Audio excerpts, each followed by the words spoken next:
Welcome to IT Live, presented by Academy Sports and Outdoors. Joe Cook got Texas Homer. I'm hosting. Marshall, I got the morning show I'm standing back. today. Thank you for joining. Please like this video, subscribe to the channel, head over to InsideTexas.com. We'll have Ian Boyd. We'll have Coach with us today as well. Justin is doing a little traveling, covering recruiting that time of year. Got to see the kids before the kids come to see Austin. So should be fun. We'll have some updates on that. But with this time of year, you're either making rankings or you're either talking about what the season's going to look like. And one of the big things that we haven't touched on too much is playoff format. That's something that's going to be a big deal in these next couple weeks. SEC spring meetings are next week. And Homer, the 12-team playoff isn't going anywhere in 2025, but it's going to look a lot different. Report from Ross Dellinger got this On3 story to talk about it. Executives from the CFP are supposed to have a call today, and they're expected to have a straight seeding model for the 2025 playoff of some kind. The big reason that this is such a drastic change last year was not a straight seeding model. Texas ended up being number 3 in the rankings, and rankings and seeding messed everybody up. Yeah. I think before playoff rankings start this year, I'm going to have to post a explainer article. It's like, okay, they'll be ranked here, but if you see them at number 6, don't be alarmed. But that's what had Texas playing a home playoff game, not getting a bye.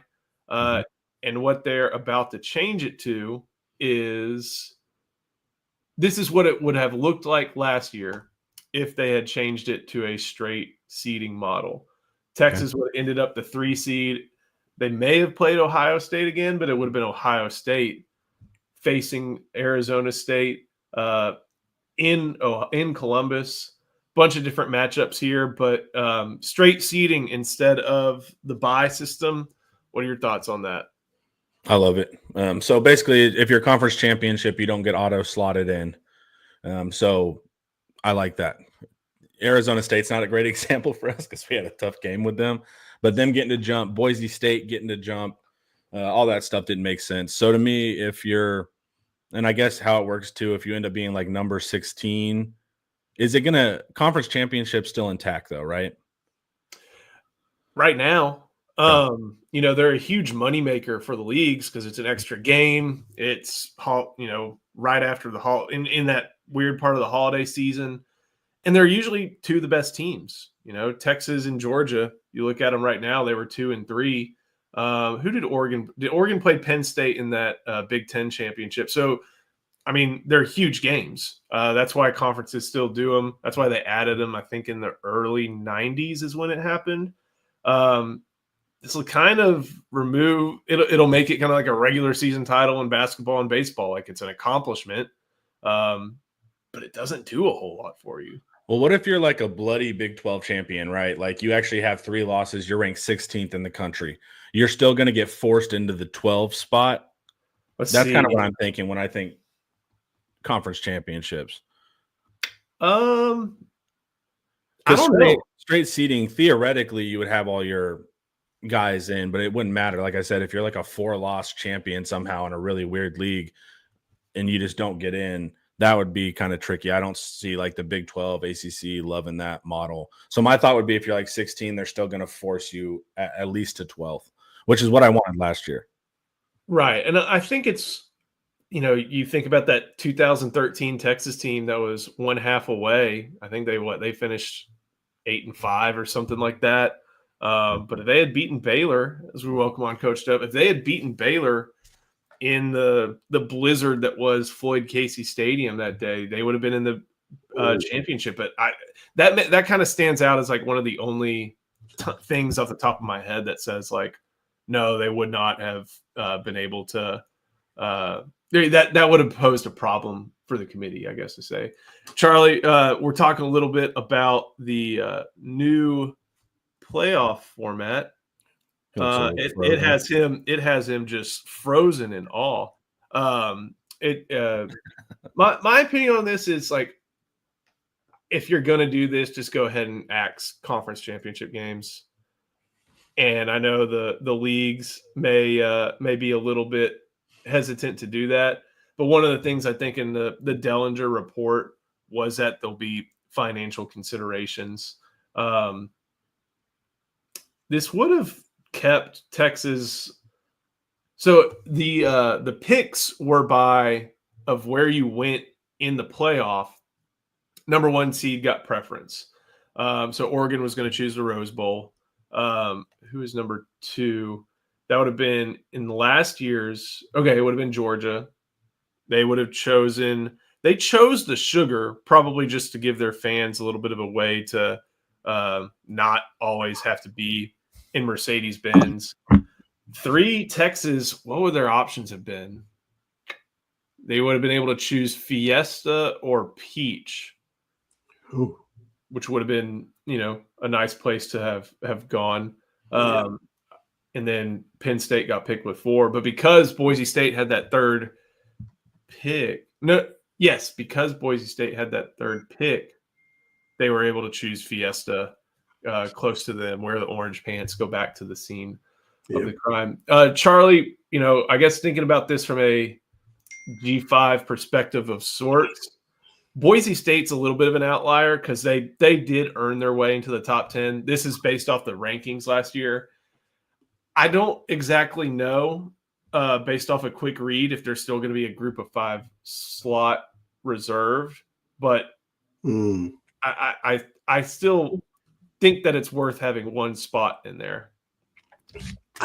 That definitely make a case for it, right? They feel like they play a good brand of football out in the Mountain West Conference or any other group of 5 schools. So I can see their gripe, especially if they go undefeated, right? They're like, hey, we deserve to be in the tournament, just to see what happens. But it's going to be tough because you got the SEC, you got the Big Ten, ACC, you got teams who deservedly so want to be in the playoffs, even if they lose the game or 2 because they have a tougher schedule. And if they, of course, you're going to have people like Lane Kiffin tweeting, especially if a group of 5 school gets in over a 2-loss SEC team. But I think they have an argument, if you ask me. Let the group of 5 teams at least get a shot. You just never know how it's going to happen, especially with the transfer portal now.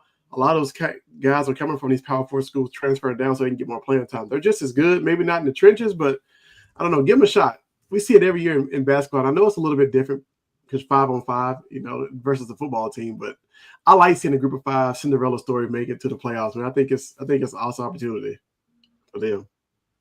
Homer, what about the whole Notre Dame aspect? Like, dude, they're driving me nuts.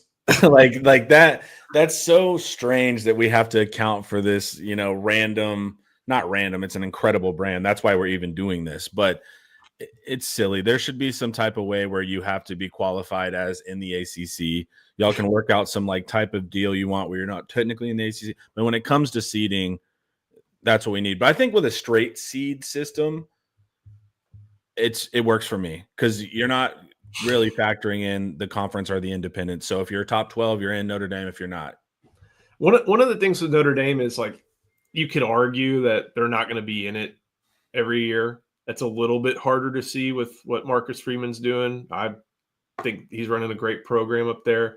But that probably stole a bid from the SEC, for being honest. Kept one of Alabama or Ole Miss or South Carolina out.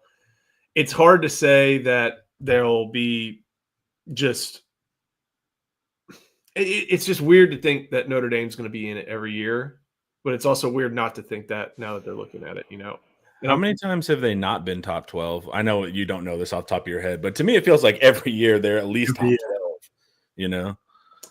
12, AR, Notre Dame should be in a conference, full stop. Man, keep wishing. But can you put them in a functional conference? You get what I'm saying? Remember how when COVID, where it's look, in Notre Dame, we get it. You're going to keep your TV deal, all this stuff. You're the special guy in the room. But for the practice or the functional reality of this, you need to claim one. Claim one, yeah. I agree. I mean, they did it for their basketball team, right? They put them in the ACC, if I'm not mistaken. Yeah. They're ACC for all their other sports. Yeah. And here's the thing about Notre Dame. They have that ACC agreement, independent of the Clemson thing. They got to play 5 every year. to their credit, whether that's Brian Kelly way back when or Marcus Freeman or their athletic director, they've got a stout schedule. The Power Five teams they play this year are Miami, A&M, Purdue, Arkansas on the road, NC State, USC, Boston College, Pitt, Syracuse, Stanford. So they play 10 Power 5 teams. They're not skirting by off a week schedule. They play the cupcakes. They play Navy every year. It's just part of the deal with them. At least they're not cheating. That would be a different thing if they were just playing a bunch of G5s. They're not doing that, which is good. But it's just they screw up the seeding here. But I guess in a straight seeding bid, it doesn't screw it up that much.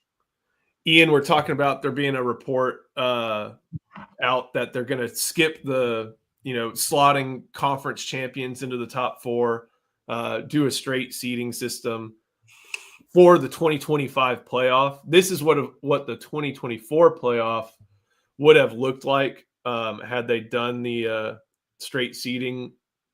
I don't know what it means for the G5. I don't know what it means for teams getting access, but do you like the idea of straight seeding as opposed to doing the slotting stuff that they did this past year? Definitely.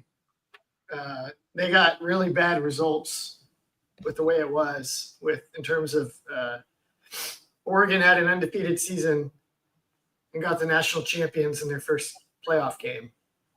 Now they lost. So it's not like an injustice was done in terms of who won the title. Yeah. But that's not a good system. You're not rewarding the regular season when you do that. They overdid the they were like, oh, shoot, we have to make sure the conference championship games mean something because we don't want to get rid of them because they make us a lot of money. And then in order to make the conference championship games mean something, they actually just ruined a fair seeding. Like Texas got a bad draw. Texas missed a potential bye week because they had to play the SEC championship game. Mm-hmm. Had to go get dragged around by Georgia. I mean, they gave Georgia as good as they got almost. But that's like one more wear and tear game on your bodies. And then you come back that much faster because you lose. And now you got to play Clemson and Arizona State. They gave them a nice draw, but it was just they did the best they could, but it was not a good system.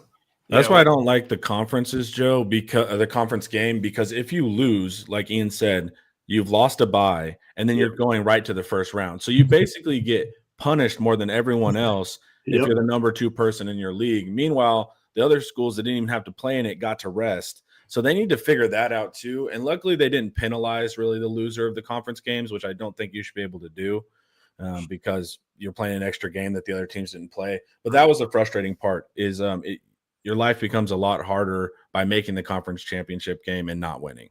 Yeah. So looking at this, I think you're still guaranteed a spot under this proposal if you were a conference champion, because Clemson finished 16th in the rankings. Yeah, they're here number 12.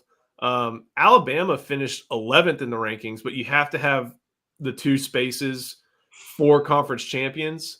So, SMU is at 10. And so that means 11 Alabama, 12 Arizona State. Well, Arizona State gets in because they're a conference champion. So 12 Alabama, but Clemson's down there at 16, and you have to put them in too. So I think it looks as if they're still guarantee spots for conference champions, just not guaranteeing. I'm okay with that. Buys for conference champions. Couple different things. Why the Big Ten rejected them way back in the day had to do with the religion factor. Lots of Protestants in the Midwest didn't want the big Catholic brand to have a lot of access. And as college football evolved, Notre Dame's like, oh, NBC is going to pay us however many $1 million a year. Yeah, we're good. We don't need to share that. There's like a ton of American history that's forgotten, that it was driven by Northern WASPs versus immigrant ethnic Catholics in the North. Then now it's just like basically, at least from our vantage point, it's like water under the bridge and doesn't come up that much. But there's like tons of things in American history that were extremely like Roe versus Wade. Oh boy, here we go. A northern WASP pushback against birth rates amongst ethnic Catholics. How about a more mild one like Columbus Day? Columbus Day still matters. Chat, share your opinions right now. Here we go. Small history lesson. Columbus Day was more about like a Catholic Italian American Heritage Day than really celebrating anything big on Christopher Columbus the Explorer. You do still see that same divide on that issue, though, for sure. Yeah. Yeah, let's continue with that. Oh my gosh. No, we'll talk about how teams are going to defend Texas defense. So should be good. Homer, man, thank you for pinch hitting. Appreciate it. And we got to write about this. We haven't been able to write about the playoff stuff all that much. I know it's going to be a big topic next week at a SEC spring meeting. So it should be it's going to be intriguing. I wonder where Texas falls on it all. For sure. So, all right, Homer. Appreciate it, guys. man. Right. Later, y'all. Peace. We'll do one quick word from our sponsor before we get going, and that is Jordan via Academy Sports and Outdoors. Academy Sports and Outdoors is your new home for the Jordan brand. Gear up today and take flight on the court, off the court, and above the court. Unleash your greatness with head-to-toe Jordan gear for the entire family. Available in-store and online at academy.com. Elevated styles and shoes for everyone. Unstoppable everyday value. And plus, Academy offers ways to shop and save time, like free 1-hour in-store or curbside pickup on online orders. Choose same-day delivery powered by DoorDash. You can order by 4 and get it by 8. And also check out Academy's full Jordan selection at academy.com. All right, Ian, we've been talking about what the Texas offense will look like. I know you talked about that with Homer the other day.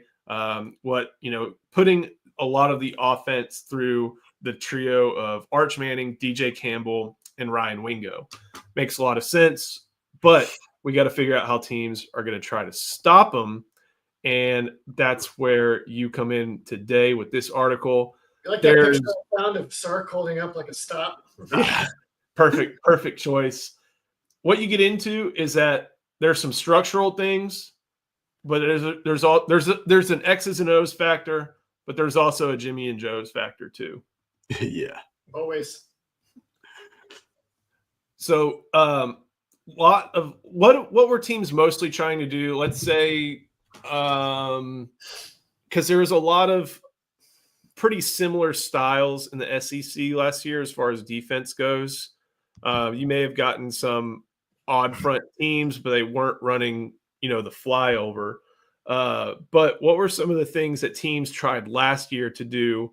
Let's say it was not Arkansas, because they still do some 3-high stuff. Golly. Okay, let's say LSU was playing Texas. What would their likely course of action have been last year? Well, how about, if it's okay, the two examples I used that I thought were helpful were Arizona State and Vanderbilt. Okay. Because that's both of those teams were good, very disciplined, smart defenses, but neither of them had Georgia talent, Ohio State talent, maybe LSU talent. I don't know, from last year LSU. Yeah, last year.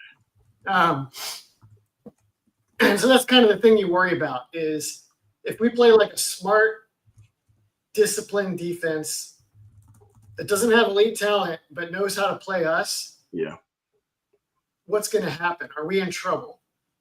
Like, not to step on the upcoming bits in the article, but Texas has some kind of extra gear stuff they could go to if they play Ohio State or Georgia, where it's like, well, we could always just have Arch Manning run the ball around 20 times on scrambles and design runs, and that'll give us a little extra.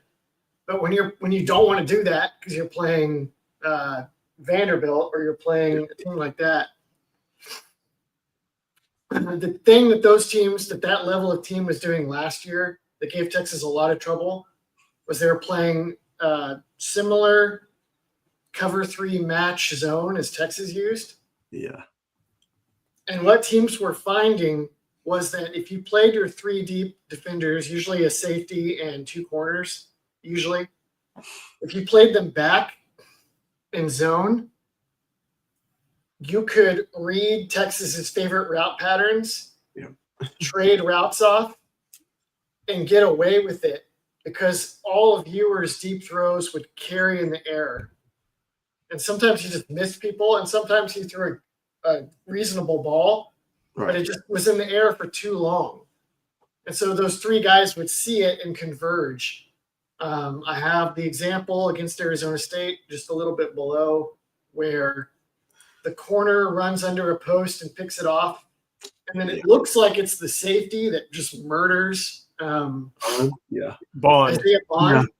But the reason Quinn threw that is because the deep safety actually bit down on the over route. Yep, he did.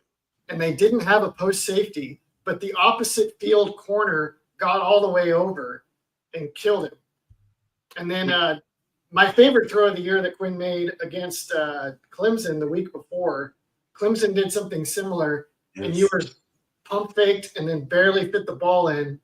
And people were like, Ian, the other corner nearly picked that off. Or the safety nearly picked that off. He threw it right to the safety. I was like, that wasn't the safety. That was the opposite field corner. And I praised Quinn for making that throw and fitting it into that window. But this time, too much air on the ball. Yep. And that was just a problem a lot, was that you could get away with trading off deep routes and still loading the box against the run because Quinn couldn't rifle the ball into the window. And so that meant you couldn't beat them deep, and they were loading the box. So bad combo for Texas. Coach, one of the things about match 3 is that all these defenses deploy it probably from some sort of too high or almost too high look. Right. But what match 3 does is it brings a safety either down to the bottom level of the secondary or close to the line of scrimmage. Yeah. And so at that point, you're running into a pretty heavy box, and it's that makes it difficult. And credit to Trey Wisner for being the man who ran through that. But you have to be able to punish those. Yeah, you definitely do. What makes it difficult though, you got a defense who, they don't show. Sometimes if you can use motion, which Sark does a lot, they'll go emotional. So you think it's man, but then they're just trading off other sides. Okay, if I follow you, now I have curl flat. Now you take my previous zone coverage. If I had a hook curl, whatever the case, that makes it tough when you see teams that can switch off and trade off like that. A lot of teams can because it's super hard to do, or people just lose their responsibilities. But you do got to make teams punish teams. I was going to ask you, Ian, do you think with Arch, anticipation of the throw, like that same concept, he can see it and throw it before maybe the receiver breaks on a deep post, right? So I just anticipate this field corner is not going to be there, or that he can't make it. I'm going to throw this ball before this guy even breaks on his post. That way you have a bigger window to throw to. You think that'd be the difference between those two? He'll put it on more of a line too, I think. So he did do that against Michigan. That early 3rd and long conversion, I'm pretty sure is a case where, pre-injury and all that stuff. That's one where Bond beat that sideline third, and Quinn was able to rifle it before whatever safety got there. I think that was a deep 3rd coverage. So that's what it looks like when it works. And when it doesn't work, it looks like, what we're about to see here. Let me see if I can get this pulled up on the big screen. I think is this a video? Yeah, this is video. So we'll see what happens with thank you, Dubs 408. 1 second, if I can get this going. I might not be able to on this screen. Yeah, whatever. While you're doing that, it's worth noting, like, maybe the injuries were a factor in why he lofted the ball so much. Yeah. But he kind of did that the other years too. So I don't, He wanted a soft catch for his receivers, I guess to say. I don't know. Okay. So this is 2nd and 4 driving, and this is an attempted kill shot, 24-16. If they go up by 15, it's tough sledding for Arizona State. This is 11 personnel because that's DeAndre Moore. There's Helm, Golden, Bond. You got say again. I just want to say something before you hit play, but go ahead. You got 4 defensive linemen, 1 deep third here on the top of the numbers, 1 deep third here. Yeah. 1 is the deep third. This is the safety that came down. Yep. There's a linebacker being hidden, and I can't tell if that's a hybrid player. I don't know if it's a linebacker or not, but nickel something like that. That's the nickel, Shamari Simmons. Okay, so I'll let it play because I can't remember exactly. Go ahead. Yes. So on the bottom is Golden, and he's going to run an over route across the middle, sort of intermediate type route over the middle. On the top is Bond, right, and he's going to show a post corner and then break on a post instead. Okay, and that's a read quarterbacks and receivers know to make too. It may have been a predetermined double move, kind of to try to shake the corner. I'm not sure. Yeah. Number 1 on bottom, this corner that you were noting as a deep third defender, he goes back, but he sees Golden go to the middle. Yep. No one threatens deep, and so he drifts to the middle, and then that safety in the back, the linebackers get sucked in on play action, so the over route is actually open. So the safety hawks down to take away the over. And what you're going to see is that number 1 on the bottom is the guy that's going to deliver the borderline kill shot on Isaiah Bond. Definitely. Targeting. And this is the play that's made. Actually, never mind. So where Jahdae Barron made an interception against Colorado State, doing what number 1 did, number 1 just lays the hit instead. Yeah. So we'll watch it play out. So the throw is going to go to Bond. He's at the top of the screen. And watch where at the bottom of the screen, number 1 comes from to deliver a hit that is a little controversial. Let him play.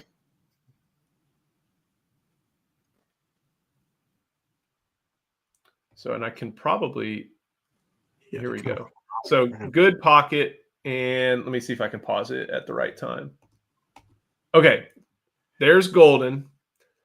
That was that middle safety there on the 40-yard line. Yep. And so the other corner is there off screen over here in coverage. Mm-hmm. And then the boundary corner is he's already broken that direction. Yeah. Underthrown. Yeah. And it's not a bad ball, but it's still underthrown. And it makes the play. Makes a great play. And even if Bond had caught it, well, there's that. Yeah, I was never going to catch that ball. Yeah. Maybe Matthew would have. It was not in the cards for him. So the thought for defenses is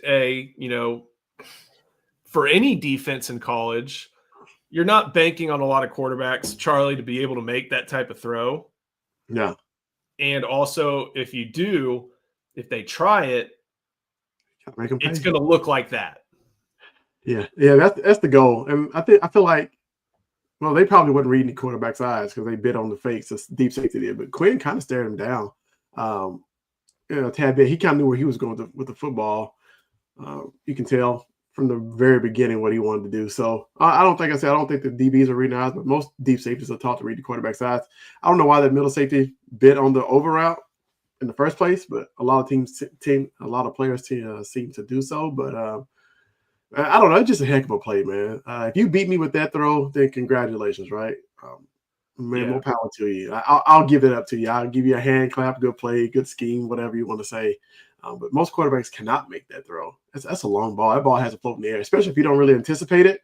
And say, hey, I'm going to throw this ball before this guy breaks so that corner can't break, so this other boundary corner can't, or field corner, I guess, boundary corner can't get over top to even get over there. You really got to anticipate that throw. And most quarterbacks, you just can't do that. I think rewatching it, Charlie, I think you're right that one was the biggest problem was anticipation to get Yeah, that that's ball. going to be earlier. But Yeah. it does feel like it hung a little bit. Yeah. Too. I mean, as soon as that deep safety starts to drift coming down, I know where I'm going with the ball. I'm anticipating. I'm just going to let it go as soon as he takes a couple steps forward, because unless you're a really great DB, most of them can't come forward and flip their hips and get back right in the, the deep third in the middle. So make sure to do that just a tad bit earlier. How much is so that's kind of the passing aspect of it for Arizona State, and then for Vanderbilt. How much was their line doing some crazy stuff? How much blitzing was there? I know with Vanderbilt and a lot of teams, they would auto fire the nickel. But we'll get to the other part. That's the talent part. But do either of y'all remember how much either of these teams are really trying to do funky stuff up front to make running the ball against these looks difficult? I don't remember much from that. I'm sorry, Ann, to say. I remember, like, when you don't have much talent, it's very key to be disciplined. They just do their jobs. They don't let anybody get a free release. If a guy's coming in motion from the backside, I'm a wrong shoulder him. I'm not going to let the offensive lineman get to the second level easy. It's just basic football, something you learn in high school. I'm going to get my hands on you, read and shed the block, but I'm not going to let you just fire off and have free releases from, because that confuses a ton of people, especially with Sark, but a lot of motion.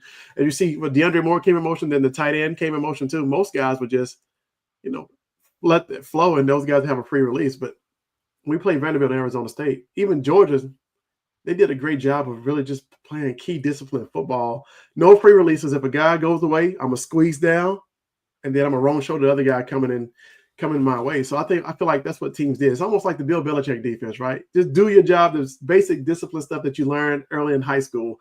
And I feel like that puts a halt to what we do, especially up front, and confuses, messes up everything else. Yeah, well put. That rewatching Arizona State did a heck of a lot less than I thought. A lot of it was just, really good disciplined play. They played up. I mean, that's why there are a lot of people high on Kenny Dillingham. I mean, it's motivation. You got to be able to do that. Ian, that's kind of the X's and O's part. Georgia, Ohio State, even Michigan. I've made this point before. I don't like being a takeaway guy. Take away the Ryan Wingo long run. It wasn't a fantastic day for Texas running the ball. And so the Longhorn offense last year, with facing equal or greater talent, they just couldn't run the ball. Yeah. That's not unusual. Like, most teams cannot run the ball against the best teams.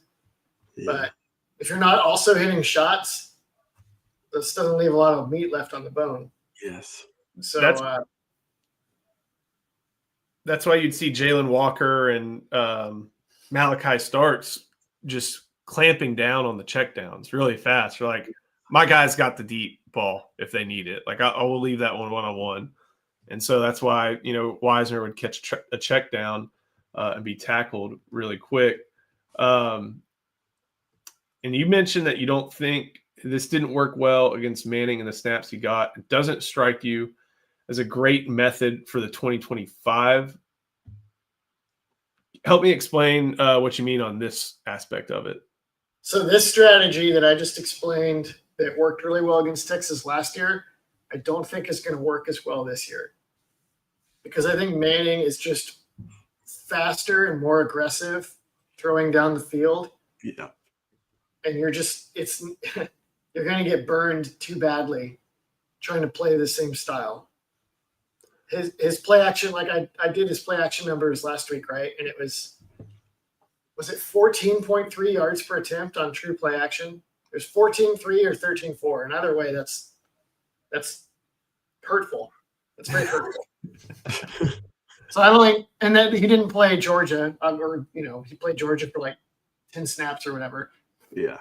And half of them, Cam Williams was, look out. But,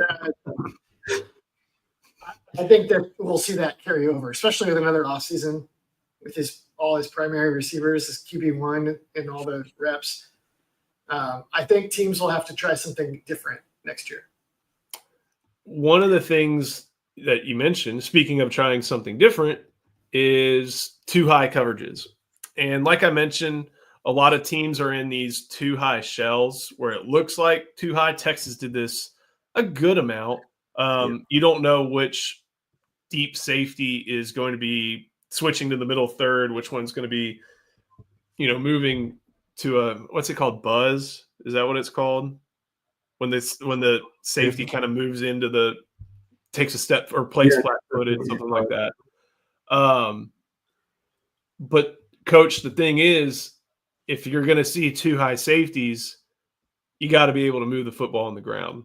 I was just about to say, yeah, that's one thing. One of the first things quarterbacks look at. You see too high safeties, okay, I'm running the football, right? I'm gonna find my strongest side I can run to. I'm gonna run the football, especially if they got too high safeties. But that's where you can kind of get tricky post snap, because those guys do kind of buzz down. Then they got hook zone, they're just kind of playing robber in the middle of the field. You just got to kind of figure that out as you go. I think that can be a call for me from up top after you get so much data and say, okay, this is how they're playing us. Then we can get them to bite hard on the run, especially if you're having some success. Now I got play action, right? And I can kind of play with the defense in that aspect. But yeah, run the ball against too high. If you have success, then everything else just opens up. Ian, were there non-Ohio State, non-Michigan, non-Georgia teams that tried too high that got burned last year by Texas? That tried too high? Yes. Ooh, that's a good question. I mean, everybody mixed it in. Like, maybe it's a good time to say that State didn't play cover 3 on every play. They should have played cover 3 on that 4th and 13. They did not. Yeah. But as a primary strategy, Alabama did in that game 2 years ago in Tuscaloosa. But obviously that wasn't last year. There were teams that realized that they didn't have the talent equal, I guess, and they realized that they had to do something to try to. I mean, what did Clemson do? I mean, but we also saw Clemson get beat on cover 3 stuff, match 3 stuff. Yeah, they had to play cover 3 because they're playing that stupid 3 linebacker deal. Apparently, the defensive coordinator that was in charge of that mess that went to Oklahoma is in charge of their nickel position. And they got that huge 6'4", 230-pound safety from Oklahoma State on the transfer portal. I just know that Cooper is going to try to play base 4-3 personnel next year at Oklahoma like he did at Clemson and just ruin their season. I can't wait. I think actually by the end of 2023, teams had figured out, let's not play too high against Texas. Let's play single high and try to overplay the deep ball. I think that had become the best practice, as it were, by the end of 2023, and then that carried into 2024. And maybe there's an exception, but I can't think of any teams that were like, we're going to go in and too high Texas. Yeah. You mentioned about how just arch running is going to be a big factor that we didn't see Quinn do at all. And it's funny, you think of some of the biggest moments of big games, like a Quinn run set them up. It did. Like that Arizona State game where he's hobbling to the end zone. A&M, not the one where he fumbles, obviously, but the one where he's almost running up the sideline, breaking free. Yeah. Like, you can see how that's big, but Charlie, you can't do that. I mean, even if you are 6'4", 226, you can't do that 20 times a game. It has its diminishing returns on the deep ball, as we saw with Sam Ehlinger. Yeah, you take enough hits, man. You kind of you can get gunshot. I don't know. Archer's a big kid. I mean, I'm not saying I want him running 20 times a game. So somebody's going to take this shot. I just know it, right? And we don't need him getting hurt or anything else because somebody wants to take a cheap shot. Who doesn't care? Some coach sent in, third string linebacker, right? You got one job. Like, I don't need him running 20 times a game, but I feel like the threat of him running would be so high for some teams, right? Once he hits 1 or 2, you have to respect it. No matter if he doesn't pull the ball on the RPO or read option ever again, you have to respect it. I think that just opens up everything else because it's going to make the defense play a lot slower because you have to read your keys because of that threat of him pulling. And so You don't have to run it 20 times. Maybe give 10 times, 5 to 10 times, right? Just give the threat of him running. I think it scares enough people because he's dangerous. I know it's UTSA. I don't know how long the run was, but he made a guy miss an open field, a little shimmy, and went to the house. So the threat is there. It's definitely on film, and teams will game plan for it. Ian, as far as switching the gap schemes, if teams do go too high, play a 6-man box, how does that factor into Texas' success running the football? That seems to me to be one of the big questions of next season. Is do multiple teams try that, and can the good ones make that work? Can the good ones stop Texas playing too high, or will they just get run over by those gap schemes? Hopefully they cannot. And this is a non-question, but I can't be sure. I think if Manning is running the ball regularly on design runs, that's going to be a tough bet to stop Texas playing too high for all but, a Michigan or, last year Michigan, I don't know about this year, maybe. All but them or Georgia or Ohio State, teams like that. Maybe Notre Dame now with Chris Ash. Arch Manning running may just be all you need, kind of like with Riley Leonard and Notre Dame last year. But, that we'll see. We'll see. Got a good question from Ryan Nelson for Ian. How much better do you think Sark will look because he not only has a more talented quarterback, but a more consistent one? Sark was exhausted at the end of the year because he had to be perfect for Quinn. He might have been exhausted at the end of the year because he had to retain his roster while he was playing for the playoffs.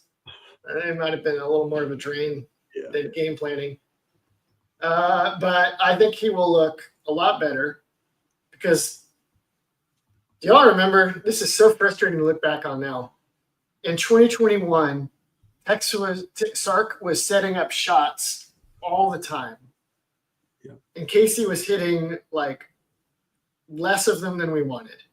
And we were like, man, Sark is actually dealing death to these teams. And if we just had a quarterback that was a little better pushing the ball down the field, we would be cooking. And then they get Quinn Ewers, and it was like, this is freaking it. We're about to see that one pass to Isaiah Nayor in the spring game. We're like, it's over. It's over. Texas is back. And Texas was back eventually, but not really because of that.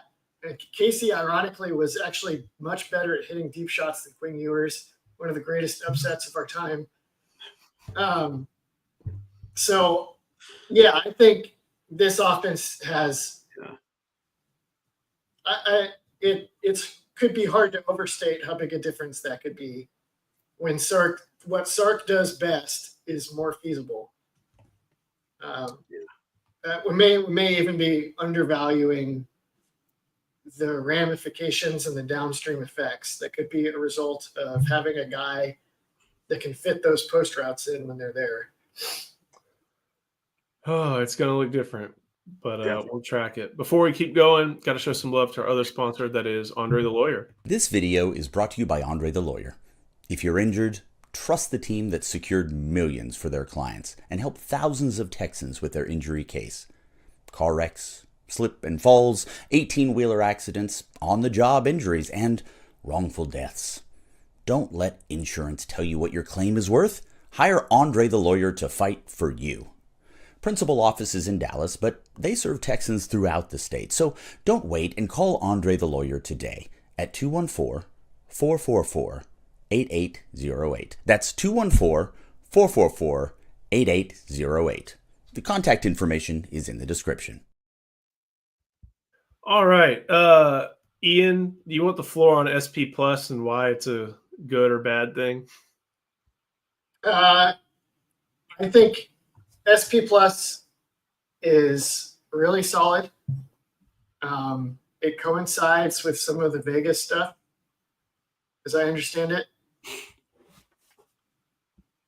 I know Bill. I used to work with Bill at SB Nation. He's awesome. Sometimes it seems like he's got a Texas bias to Texas fans. every single fan base thinks that he has a bias against them. Although I will say sometimes his Oklahoma stuff always seems a little more friendly than I would think it should be. And that's where he's from too, right? He's from like East Oklahoma or West Arkansas. Yeah, he's a Missouri grad. Correct. But he does have some Oklahoma loyalties because he's from there. But he does plug a bunch of numbers into computers, and yeah, and it's like, I will tell you this about Bill: he's not putting his finger on the scale.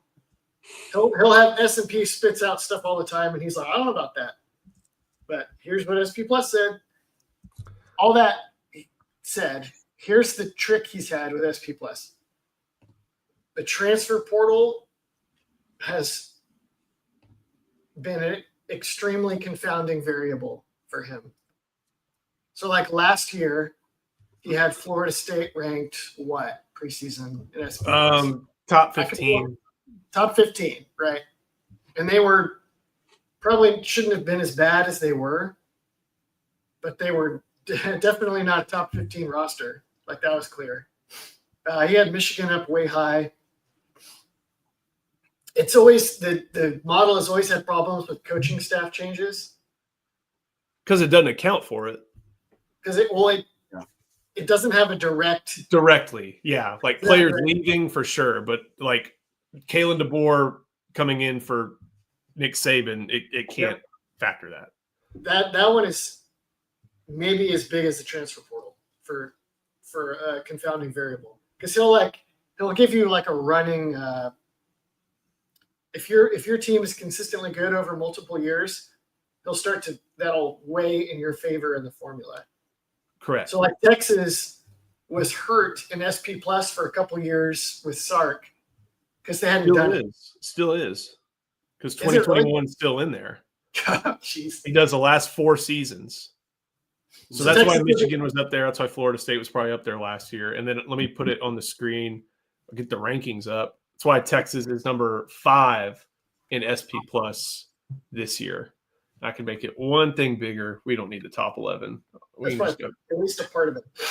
And by the same token, Oklahoma was getting all these points for the last few years in SP Plus because it was assuming that Bob Stoops, Lincoln Riley run of dominance and stability and applying it to Brent Venables and his staff when obviously they were not capable of maintaining that at all. There is also the transfer portal. It's so hard because like you get FCS players. It's like, how do you measure their production at the FCS level? Then you have G5 transfers. How do you measure their production? Then you get like the 5-star who didn't do anything at the other school and he transfers in. What's he going to do? That 2022 season, I remember he was giving Oklahoma a ranking as one of the top returning production teams in the country. And I was like, how in the world are they one of the top returning production teams in the country? Like 8 out of their top 11 tacklers are gone.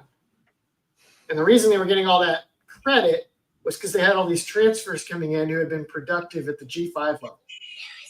But you looked at the names in their depth chart, and it was like a lot of these guys you're getting credit for are not even going to start at Oklahoma next year. So this returning production is a complete mirage. He's tried to tweak the transfer portal rankings, and everything he does like makes sense. But it's just another variable that makes this extremely difficult to get a computer to measure. Because I think you don't know where to rate things. Good. The big returning production plays a big part. For offense, the biggest one is offensive line snaps. And for defense, it's just like total defense snaps. So like you could have the worst defense in the country, but if you bring back all 11 starters, that's going to bode really well for your returning production. That's another thing he did. He used to do returning offensive production. He would emphasize like receptions. And then he was like, and he said, you know what? I found out. And he was like, the offensive line returning starts is not actually that valuable, he said. But then he changed it and he said, actually, I can get it to be a little more consistent and accurate if I include offensive line snaps instead of starts. Yeah. And so he started doing that, and that made sense. And it was like, oh, of course the offensive line matters. And he switched his control to that. But I disagree. I think receivers matter more. And I don't think that was a good change that he made. I don't know if the numbers say I'm right about it, but I feel like, I don't know. Numbers can say anything. Charlie, when you look at these teams, you see Texas at number 5, LSU's 9. I'll get into what Texas schedule and then the SEC Holy looks crap, like. 17. Yeah, for offense. But for the rankings on the left, 1 through 10 or 1 through 9, with Michigan at number 10. Anything kind of jump out to you? To me, I was actually going through like who had returning players the other day, like at key spots, right? Because to me, it matters. One, quarterback, right? I feel like Georgia's super talented, but then who's their quarterback going to be? I know they brought in a ton of pieces. Penn State was a fairly young team, even though they lost probably one of the best pass rushers in the nation. Alabama played a ton of young guys last year, and I feel like they had a chance to be back, but then they got a freshman quarterback. So I'm curious to always say how the spring rankings look, because you just never know how a player is going to be. Like Ohio State's talented, but they lost a lot of key players, but they got a lot of guys who played a ton of snaps coming back within the main position. QB, a redshirt freshman, you never know how he's going to be, but everything that surrounds him, if he just plays, I guess, above average, not asking to win the game, but like be a bus driver, like Ohio State has a chance to be very good again. And it's the same thing with Texas, except y'all don't come after me. I'm saying we're elevated from QB play, right? We're assuming we're going to be elevated QB play. Then you worry about receivers, being consistent. You have a new bunch essentially coming out there. So I don't know. 1 through 5 looks good, just on paper, but I think all this is going to change before fall, because you just never know how things are going to shake up. Somebody's going to have injuries. You're going to have depth chart changes. You just never know. So going through the situations real quick as far as returning on offense, and you can see this column right here. I'll get it. Offense. Texas ranked 17th in offensive SP plus. Probably see that change. But let's think about Ohio State. You are getting back Carnell Tate, Jeremiah Smith. You're losing 3 starting offensive linemen, your quarterback, and your tight end. So you're still turning over, and your running back. Running back is like 3%. Like it barely factors in here. Or rushing yards from running backs. You're still turning over a lot, but still a lot there. Alabama, I think they lost 1 or 2 offensive line starters. Ryan Williams, all those guys. Jeremy Bernard's back, that I believe. They got to figure out quarterback. Yep. Penn State, they return a lot of their offensive line. Drew Aller, great running backs. They lose Tyler Warren, and whatever they lost at wide receiver, and it's Penn State. Right. Georgia's turning over a lot. Texas turning over a lot at quarterback, but it's Arch Manning. Yeah. Notre Dame, they're going to have a lot of returning offensive linemen. Jaden Greathouse, whoever their other receivers are, got to figure out the quarterback position. Oregon, I'm not as familiar with. I know they have a new quarterback with Dante Moore. Yeah. DeCorian Moore played some, not a ton last year, right? And then Evan Stewart, did he get drafted or is he back for one more? He's back. Okay. I know they Tez was their big receiver, right? Mm-hmm. Okay. Yeah. Clemson, they brought everybody back. Yes. LSU lost their tackles, and that's kind of about it. And Kyron Lacey, unfortunately. And then Michigan, I don't know what their receiver situation's like. I know they're losing Loveland, but it doesn't really matter. But Texas being 17 is kind of nuts. Yeah. And I know SP Plus values explosive play, but that's still a lot to that doesn't register with me. There's 17 is pretty disrespectful. I mean, it's not really disrespectful because it's just a computer spitting out projections based on established metrics, but that is very low. That's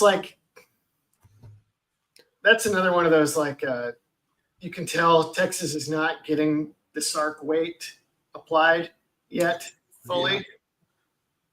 Just like they turned over 5 NFL skill talents from 23 to 24. Yep. And they were still good.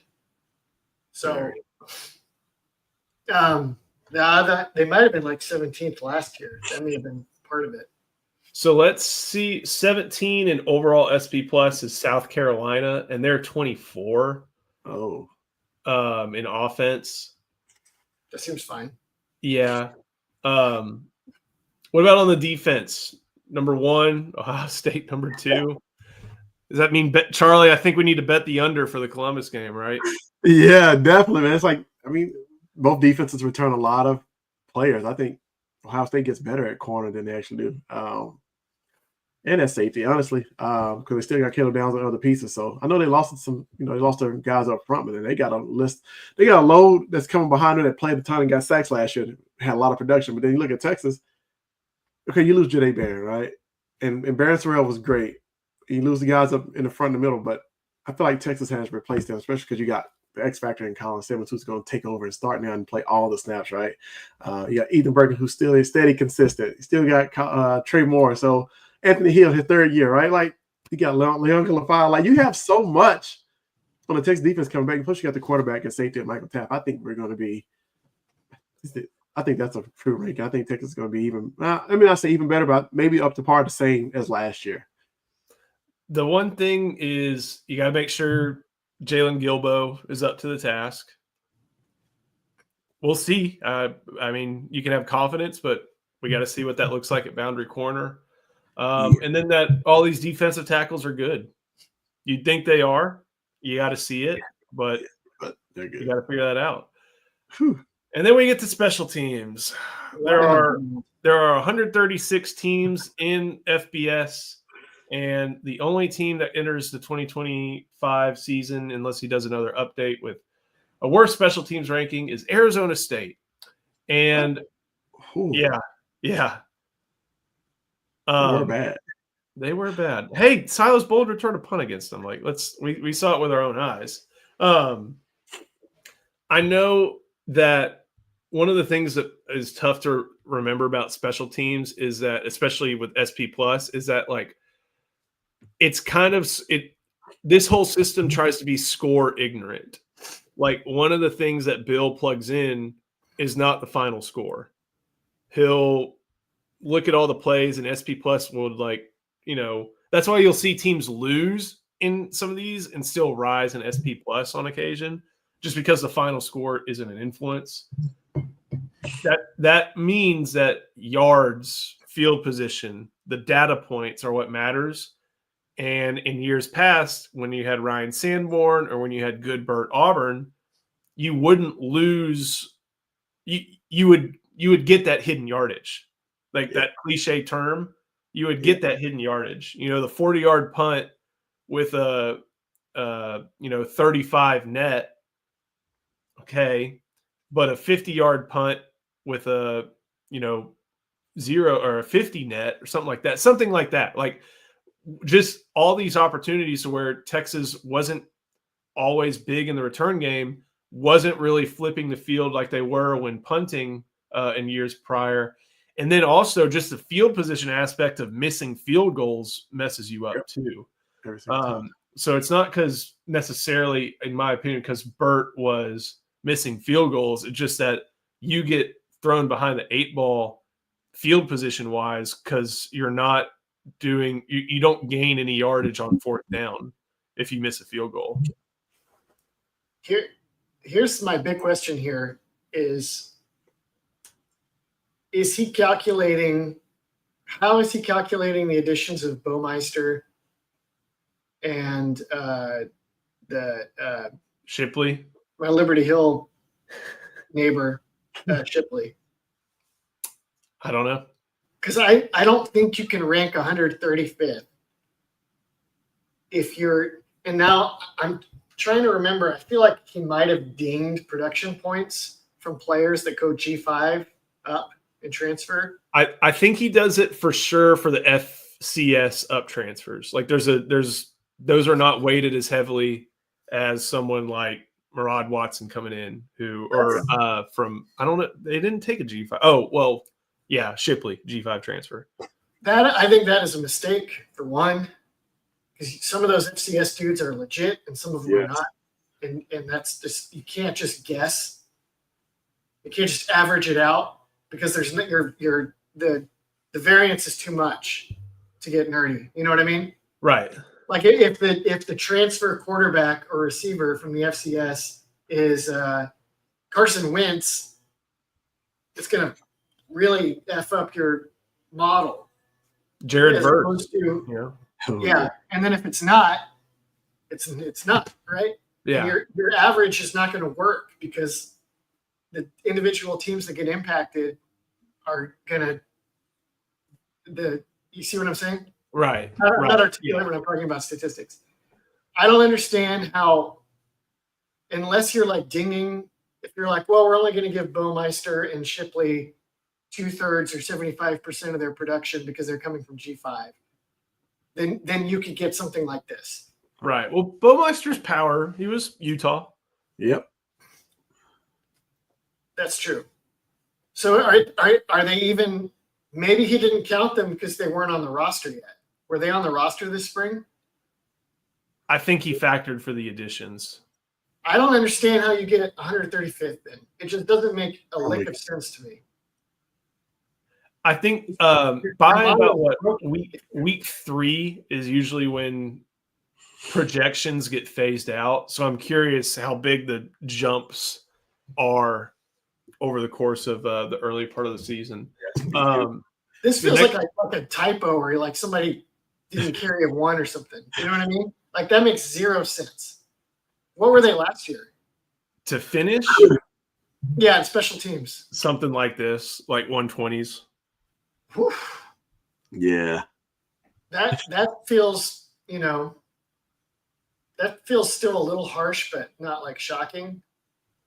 Like I said, I don't think it was because they were giving up massive returns or getting gashed on kickoffs. It's just the net yardage you would get by missing field goals and having like 38-yard nets is a lot different than having made field goals and 44-yard nets. Exactly. Well, I mean, that feels really fair to me, honestly. Yeah. It's just that there's no reason to think that continues when you when you had to buy a freaking kicker out of the portal that like other teams were bidding on, and you got like another one of Utah's punters, probably moonlights as a UFC lightweight or something. It doesn't work. The other thing that's big that I wanted to look at, strength of schedule. Yeah. And this is a really fun thing to look at. Texas had the number 12 strength of schedule. So these are all the teams Texas is playing in SP Plus, their rankings. Let me see. That's better. Texas was number 12. A bunch of SEC teams are near the top. One of the reasons why Texas is number 12 is they don't play Texas. They're one of the best teams. You can't put yourself on the schedule. They do get Ohio State. And then the only other top 10 team is Georgia. Oklahoma 16 on here. That's going to change. But they have the number 1 toughest strength of schedule. Okay. Yeah, Oklahoma 16, A&M 15. Arkansas 38 stands out to me. I thought everybody portaled out. Vegas and S&P Plus both seem to think Arkansas's got something cooking. Not, nothing grand, single course meal, but still something. They lost a lot. I'm trying to see what really stands out, and like all this looks about what I thought it would. I know people may think a certain way of A&M and Oklahoma, but like this is kind of what SP Plus spits out with them. Yeah. And this is a good point. Texas does get the 4 worst teams in the SEC, so that'd be what? Mississippi State, Vanderbilt, Kentucky, and then Arkansas. Yeah. That's nice. And 2 road, 2 home. And Kentucky's not a difficult road environment. Mississippi State, as long as you can adjust to some cowbells, you'll probably be okay. Takes me back. The layout of the schedule is super nice. You know, they have the bye before Florida and the bye before Georgia. The only thing here that's like scary is just that you have that Florida game right before Oklahoma. Oklahoma, yeah. And as Paul keeps noting, like this probably is a circled must-win game for Florida. Yep. And if you're Texas, you just can't put that same emphasis on it.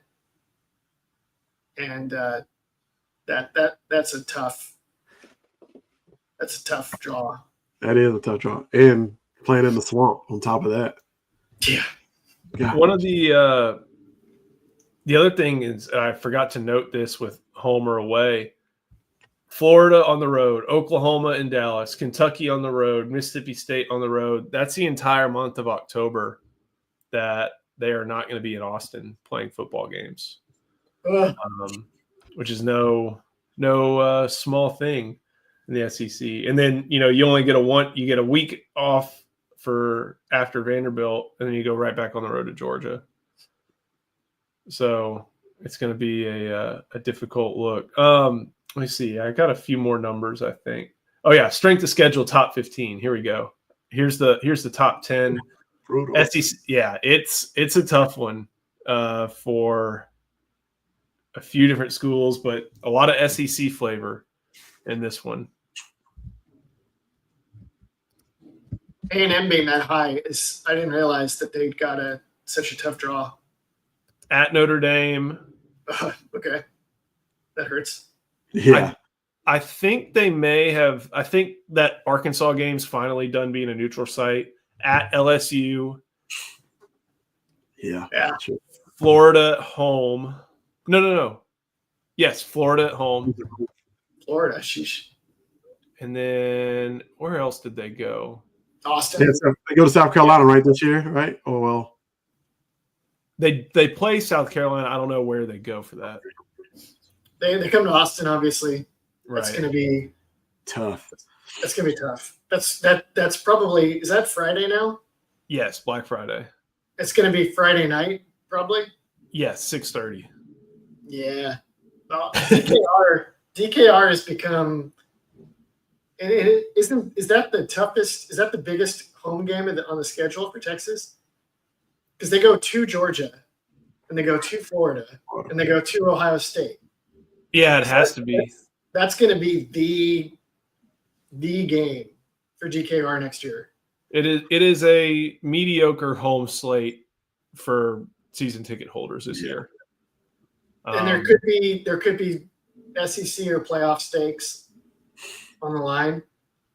So that's going to be – I think DKR in games like that can actually be like up there with some of the other SEC environments these days.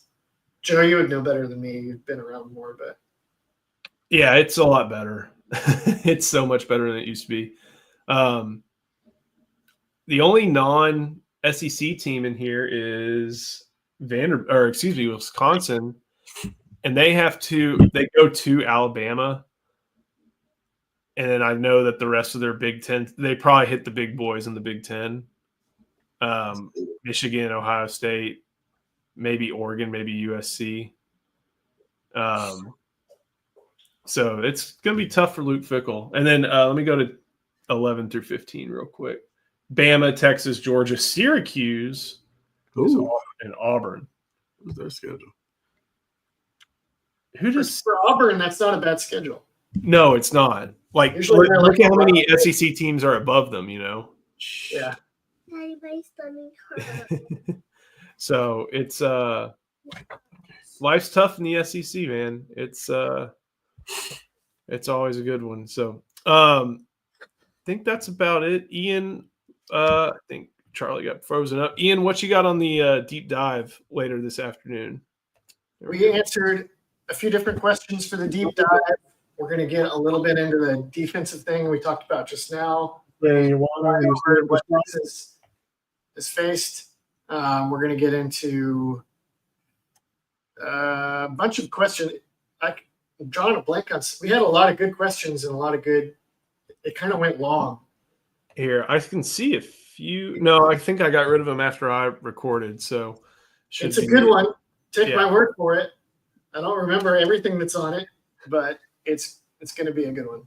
It's always a must watch for me. So, and I had my talk with Eddie Radosevich yesterday. So that'll be on the channel soon. We'll get some OU insight. I am talking to someone from Dave Campbell's Texas Football, get some insight on UTEP and Sam Houston. And then, Radosevich is a great YouTuber. oh yeah, he knows how to. That's good.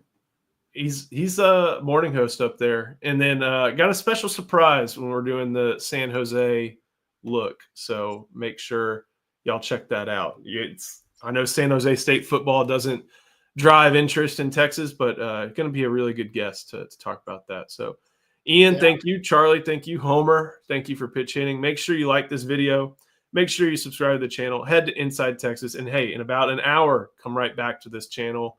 We will have the deep dive up and loaded. So thank you so much. Thank you for watching. We'll see you next time on IT Live, presented by Academy Sports and Outdoors.